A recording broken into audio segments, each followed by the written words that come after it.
नमस्कार, डीवीएन टीवी की बड़ी खबरों में आपका स्वागत है। मैं हूं आपके साथ नेहा। आज हम इस बुलेटिन में देखेंगे टैरिफ बढ़ाने के बाद कैसा दिखा ट्रंप का तेवर, जानेंगे राहुल गांधी की फ्यूचर पॉलिटिक्स, क्या सपा और आरजेडी के लिए बढ़ाएगी सियासी टेंशन, जानेंगे क्या सच में पश्चिम बंगाल में लागू नहीं होगा वक्फ एक्ट, एक नजर डालेंगे गुजरात में कांग्रेस के अधिवेशन पर, जानेंगे क्यों दिल्ली की मुख्यमंत्री रेखा गुप्ता को अब तक नहीं मिल सका सरकारी आवास, और बुलेटिन के आखिर में जानेंगे वक्फ संशोधन कानून पर पहली बार क्या बोले पीएम मोदी। लेकिन इन सभी खबरों से पहले एक नजर आज की हेडलाइंस पर। पाकिस्तान नापाक हरकतों से नहीं आ रहा बाज, गुरदासपुर इलाके में आईईडी लगाए, बीएसएफ ने फेल कर दी प्लानिंग। बिहार में बिजली गिरने से 9 लोगों की मौत, मध्य प्रदेश राजस्थान समेत 6 राज्यों में हीट वेव, दिल्ली में 15 साल बाद अप्रैल में पारा 40 के पार। नोएडा से हाथरस आना जाना होगा आसान, ग्रीन एक्सप्रेस वे के बनने से 48 गांवों को होगा लाभ। फतेहपुर ट्रिपल मर्डर केस में बड़ा एक्शन, आरोपियों के अवैध निर्माण पर चला बुलडोजर, डीएमएसपी समेत भारी पुलिस बल मौजूद। दिल्ली के ओल्ड राजेंद्र नगर में कार सवार ने पैदल यात्रियों पर चढ़ाई कार, 5 यूपीएससी अभ्यर्थी घायल। राम रहीम को एक बार फिर मिली 21 दिन की फरलो, डेरा चीफ को खुद लेने पहुंची हनीप्रीत। पुणे में भूटान की महिला के साथ यौन शोषण का मामला आया सामने, एनसीपी के पूर्व नेता समेत 7 लोग हुए गिरफ्तार। बिहार में रोहतास के सासाराम में वारंटी की गिरफ्तारी करने गई पुलिस टीम पर हमला, महिला सिपाही समेत 4 पुलिसकर्मी घायल। विधायक राजेंद्र भारती पर धोखाधड़ी के आरोपों की दोबारा जांच करे, सुप्रीम कोर्ट का एमपी सरकार को आदेश। मुर्शिदाबाद हिंसा में अब तक 19 गिरफ्तार, वक्फ कानून के खिलाफ रैली में किया था बवाल। मध्य प्रदेश के इंदौर में 42 डिग्री टेम्परेचर में जमीन पर लौटते हुए कलेक्टर के पास पहुंचे पति पत्नी, 2 दिन का समय देकर अफसरों ने कर दिया रवाना। वक्फ कानून को लेकर जम्मू कश्मीर विधानसभा में मारपीट की आई नौबत, भिड़े आप और बीजेपी विधायक। ये तो थी आज की हेडलाइंस। अब चलिए बात करेंगे बड़ी खबरों की। तो अमेरिकी राष्ट्रपति डोनाल्ड ट्रंप का रेसिप्रोकल टैरिफ हलचल मचाए हुए है। आज भारत सहित दुनिया भर के 180 से ज्यादा देशों पर ये टैरिफ लागू हो गया है। इस बीच ट्रंप ने कहा कि 70 से ज्यादा देशों ने टैरिफ कम करवाने को लेकर उनसे संपर्क किया है, लेकिन ट्रंप ने ऐसे देशों के लिए बेहद आपत्तिजनक शब्दों का इस्तेमाल किया। ट्रंप ने कहा कि जापान और दक्षिण कोरिया का प्रतिनिधिमंडल हमसे बातचीत करने के लिए आ रहा है। इटली की प्रधानमंत्री अगले हफ्ते वॉशिंगटन में होंगी। कुल मिलाकर लगभग 70 देश हमसे बातचीत को लेकर बेचैन हैं। ट्रंप ने मंगलवार शाम को रिपब्लिकन के एक समूह को संबोधित करते हुए कहा कि ये लोग हमसे संपर्क कर रहे हैं। उन्होंने कहा कि टैरिफ की जो कोई भी आलोचना कर रहा है वह बदमाश और धोखेबाज है। उन्होंने तब नहीं सोचा था जब अमेरिका ने 90,000 कारखाने खो दिए थे। ट्रंप ने कहा कि हम टैरिफ से बहुत सारा पैसा कमा रहे हैं। अमेरिका को हर दिन $2 अरब ज्यादा मिल रहा है। कई देशों ने हमें हर तरफ से लूटा है, अब लूटने की बारी हमारी है। ट्रंप का मानना है कि टैरिफ को मदद से अमेरिका का व्यापार घाटा कम किया जा सकता है। व्यापार घाटा उस स्थिति को कहा जाता है जब कोई देश किसी दूसरे देश से आयात ज्यादा करता है लेकिन निर्यात कम करता है। गुजरात के अहमदाबाद में कांग्रेस अपने उभरने के लिए सियासी मंथन और भविष्य की रूपरेखा बनाने में जुटी है।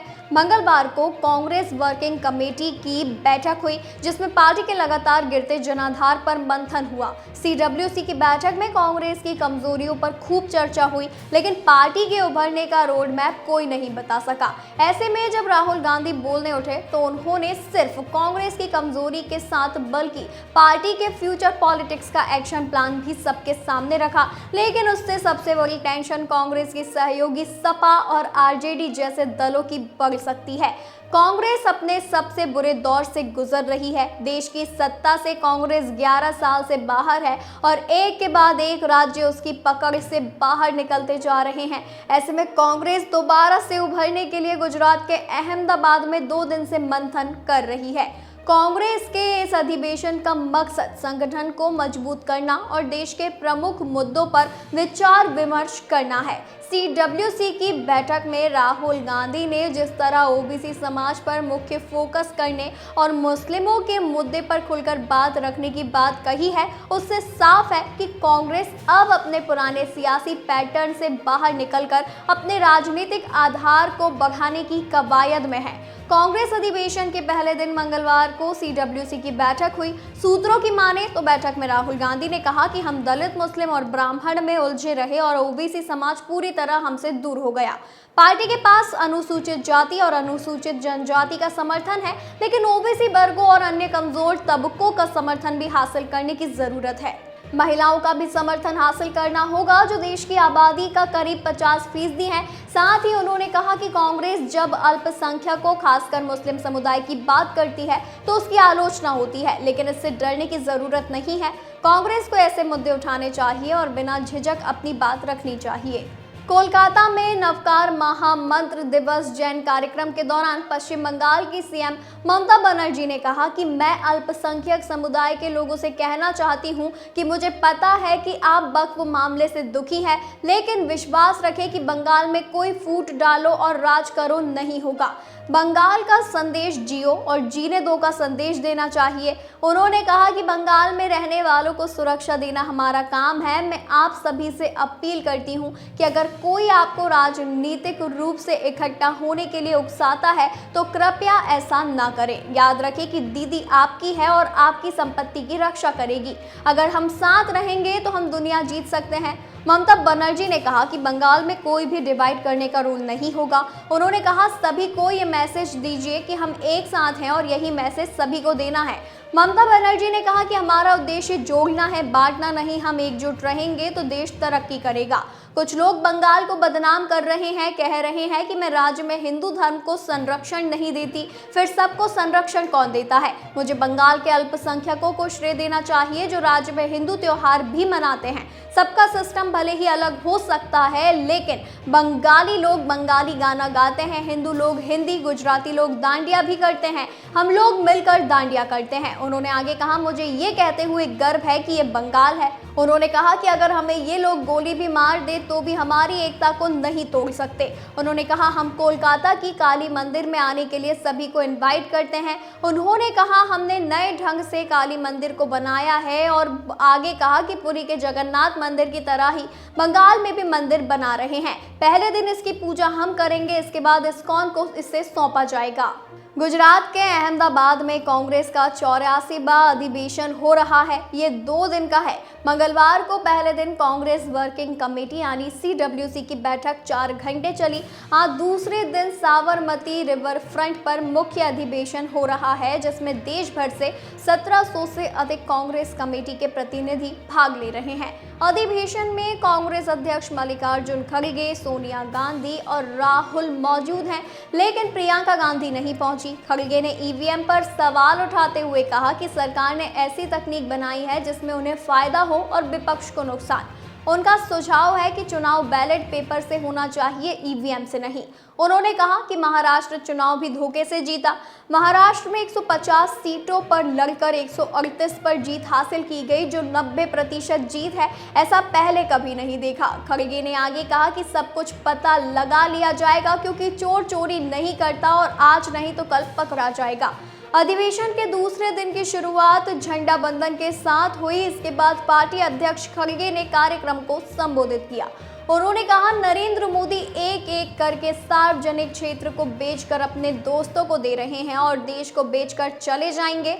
उनका मानना है कि जवाहरलाल नेहरू ने जो बनाया उसे मोदी खत्म करना चाहते हैं, जबकि सरकार अपने उद्योगपति मित्रों को फायदा पहुंचा रही है। वे सिर्फ कांग्रेस को गालियां देते हैं, इसके अलावा कोई बात नहीं करते।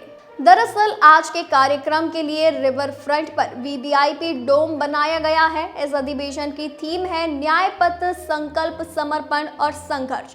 पार्टी के मुताबिक ये अधिवेशन गुजरात में संगठन को मजबूत करने और साल 2027 के विधानसभा चुनावों के लिए रोड मैप तैयार करने की दिशा में एक महत्वपूर्ण कदम है। दिल्ली की मुख्यमंत्री रेखा गुप्ता को अब तक सरकारी आवास नहीं मिला है। जी हां, आपने सही सुना। लगभग पिछले 50 दिन से सीएम पद की जिम्मेदारी संभालने के बाद भी वो अभी अपने शालीमार बाग स्थित निजी आवास में ही रह रही हैं, जहां एक तरफ सीएम को बंगला अभी तक अलॉट नहीं हुआ है, तो वहीं पूर्व सीएम आतिशी का बंगला फाइनल हो गया है और पूर्व मुख्यमंत्री आतिशी को 115 अंसारी रोड पर बंगला आवंटित हुआ है। आतिशी ने AB 17 मथुरा रोड पर स्थित बंगला मांगा था। फिलहाल वो इसी बंगले में है। ये बंगला उन्हें सीएम रहते हुए आवंटित किया गया था, लेकिन उन्हें अंसारी रोड पर बंगला अलॉट किया गया है। अधिकारियों ने कहा कि विभाग ने आतिशी को घर सौंपने से पहले उसके रेनोवेशन की प्रक्रिया भी शुरू कर दी है। शिक्षा मंत्री आशीष सूद को चाणक्यपुरी में, कपिल मिश्रा को शामनाथ मार्ग में, रविंद्र इंद्रराज और मोहन सिंह बिष्ट को शामनाथ मार्ग में बंगला अलॉट हुआ है। परवेश वर्मा बिंडसर प्लेस वाले आवास में रहेंगे, तो वहीं अभी तक मुख्यमंत्री रेखा गुप्ता, मनजिंदर सिंह सिरसा और पंकज सिंह को आवास नहीं दिया गया है। सीएम रेखा गुप्ता फिलहाल अपने निजी शालीमार स्थित आवास में रहती हैं। अपने निजी आवास से दिल्ली सचिवालय तक जाने में सीएम को प्रतिदिन लगभग 25 किलोमीटर की दूरी तय करनी पड़ती है। हालांकि इससे पहले सीएम रेखा गुप्ता ने 6 फ्लैग स्टाफ रोड पर शिफ्ट होने से इनकार कर दिया था। 6 फ्लैग स्टाफ रोड पर पूर्व मुख्यमंत्री और आम आदमी पार्टी सुप्रीमो अरविंद केजरीवाल रहा करते थे। इस बंगले को लेकर चल रहे विवाद के चलते सीएम रेखा ने इसमें शिफ्ट होने से इनकार कर दिया था। मुख्यमंत्री के रूप में शपथ लेने के तुरंत बाद ही सीएम रेखा गुप्ता ने इस बात का ऐलान किया था कि वो विवादास्पद शीश महल में नहीं रहेंगी और इसके बजाय उन्होंने इसे जनता के लिए सुलभ संग्रहालय में बदलने का संकल्प लिया। इसके बाद अब दिल्ली सरकार का लोक निर्माण विभाग, जो सरकारी बंगलों का प्रबंधन और आवंटन करता है, उसने अभी तक सीएम को बंगला अलॉट नहीं किया है। 6 फ्लैग स्टाफ रोड पर पुनर्निर्मित आवास साल 2015 से अक्टूबर 2024 तक अरविंद केजरीवाल का आधिकारिक घर था। प्रधानमंत्री नरेंद्र मोदी वक्फ संशोधन अधिनियम 2025 पर पहली प्रतिक्रिया दी है। उन्होंने वक्फ कानून पर कमेंट के बाद राजनीतिक हलके में तीखी बहस शुरू करवा दी है। बता दें कि भाजपा ने इसे उकसाने वाली लॉबी के खिलाफ मजबूत जवाब करार दिया, जबकि विपक्ष ने इस कानून को विभाजनकारी बताया। मंगलवार 8 अप्रैल को बता दें कि संबोधन करते हुए पीएम मोदी ने विपक्ष के विरोध प्रदर्शनों को तुष्टीकरण की राजनीति करार दिया। उन्होंने कहा कि नया कानून गरीब, पसमानदा मुसलमानों, महिलाओं और बच्चों के अधिकारों को सुनिश्चित करेगा। पीएम ने इसे सामाजिक न्याय की दिशा में बड़ा कदम बताया है। बीजेपी प्रवक्ता शहजाद पूनावाला ने पीएम के बयान का समर्थन करते हुए प्रधानमंत्री ने वक्फ संशोधन अधिनियम को लेकर उकसाने वाली लॉबी को करारा जवाब दिया है। ऐसा कहा, विपक्ष सिर्फ तुष्टीकरण की राजनीति कर रहा है। बीजेपी का मानना है कि ये कानून मुस्लिम समुदाय के लिए पारदर्शिता और न्याय लाएगा। विपक्षी दलों ने पीएम के बयान की कड़ी आलोचना की है। पीएम मोदी के बयान के बाद कांग्रेस, समाजवादी पार्टी और IMDMK ने इसे मुस्लिम समुदाय के खिलाफ बताया। तेलंगाना से कांग्रेस MLC अंडा नायकी दयाकर ने कहा कि मोदी भारत के पीएम है, लेकिन वे हमेशा धर्म, क्षेत्र, जाति और लिंग के नाम पर लोगों को बांटते हैं। अब वे मुसलमानों को भी बांटना चाहते हैं। ये कानून हिंदू मुस्लिम के साथ साथ मुस्लिम समुदाय को भी विभाजित करता है। ये तो थी आज की हमारी कुछ खास और बड़ी खबरें। ऐसी ही जानकारी के लिए बने रहिए DVN TV की खबरों के साथ।